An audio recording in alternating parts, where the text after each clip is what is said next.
बिस्मिल्लाहिर्रहमानिर्रहीम। अस्सलामुअलैकुम मुअज़्ज़ज़ नाज़रीन व सामाईन।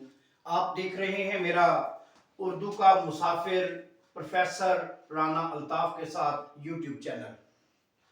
आज हम जिस सबक को पढ़ने जा रहे हैं वो है जदीद नज़्म। जदीद नज़्म क्या चीज़ है, उसकी हम अक़साम देखेंगे, उसकी तारीफ देखेंगे और आज हम पाबंद नज़्म और मुअर्रा नज़्म को ज़ेर बहस लाएंगे। आइए पहले हम जदीद नज़्म की तरफ बढ़ते हैं। जदीद नज़्म नज़्म जदीद में मौजू या हैयत की कोई कैद नहीं होती। जो जदीद नज़्म होती है इसमें कोई मौजू या हैयत की कोई कैद नहीं होती, अलबत्ता जुबान, तर्ज बयान और अलामती अंदाज से इसमें तमीज़ की जाती है। आइए अब हम नज़्म जदीद की अक़साम देखते हैं। नज़्म जदीद की अक़साम पाबंद नज़्म है, मुअर्रा नज़्म है, आज़ाद नज़्म है और सोनेट है। आज हम पहले देखेंगे कि पाबंद नज़्म क्या होती है। पाबंद नज़्म इस नज़्म में बहर, वज़न और काफिया के साथ साथ बसा औकात रदीफ की पाबंदी की जाती है, लेकिन कभी रदीफ मौजूद नहीं होता। ऐसी जगहों पर जहां रदीफ मौजूद नहीं होगा वो गैर मुरद्दफ नज़्म कहलाएगी।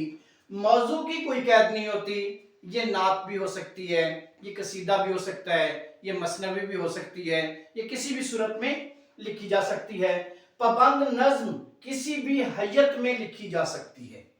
अब हैयत के अतबार से चीजें अभी बाकी हैं, मैं वो करवाऊंगा। कभी मुसल्लस, कभी मुरब्बा, कभी मुखम्मस के अंदाज में ये हो सकती हैं। इसकी मिसाल कोई भी आप पाबंद नज़्म ले सकते हैं जिसमें बाकायदा वजन, बहर और काफिये का इल्तजाम मौजूद हो। मैंने यहाँ पर मिसाल के तौर पर एक नात ज़फ़र अली खान की ये आपके सामने रखता हूँ कि दिल जिससे जिंदा है वो तमन्ना तुम ही तो हो, हम जिसमें बस रहे हैं वो दुनिया तुम ही तो हो, फूटा जो सीना शबे तारे अलस्त से उस नूरे अव्वली का उजाला तुम ही तो हो, जलते हैं जबरील के पर जिस मकाम पर उसकी हकीकतों के शनासा तुम ही तो हो, सब कुछ तुम्हारे वास्ते पैदा किया गया, सब गायतों की गायते उला तुम ही तो हो, दुनिया में रहमते दो जहां और कौन है, जिसकी नहीं नजीर वो तन्हा तुम ही तो हो। ये पाबंद नज़्म थी जिसको हमने देखा कि बहर, वजन और काफिया के साथ साथ पसा औकात रदीफ का भी इस्तेमाल होता है। मौजू की कोई कैद नहीं होती। पाबंद नज़्म किसी भी हैयत में लिखी जा सकती है। गोया पाबंद नज़्म आपको समझ आ गई होगी। फिर आगे चलते हैं मुअर्रा नज़्म की तरफ।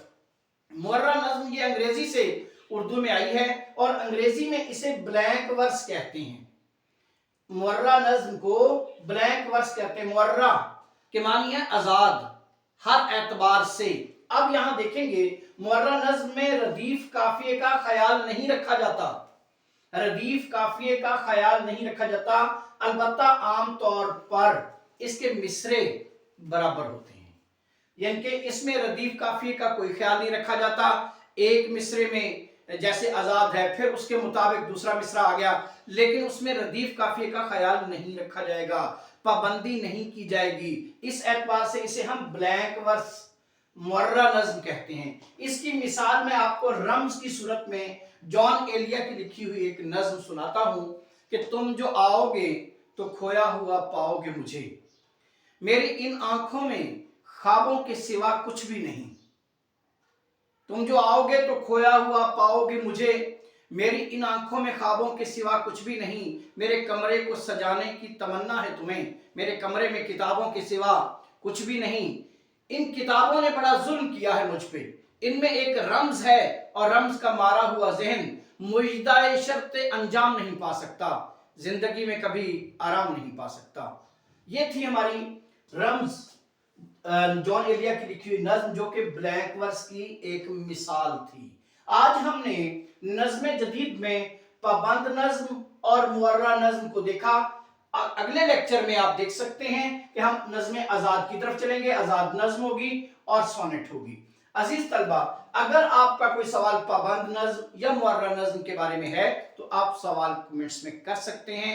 जुड़े रहिए मेरे चैनल के साथ, उर्दू का मुसाफिर प्रोफेसर राना अल्ताफ के साथ। आपका बहुत बहुत शुक्रिया। अस्सलाम वालेकुम।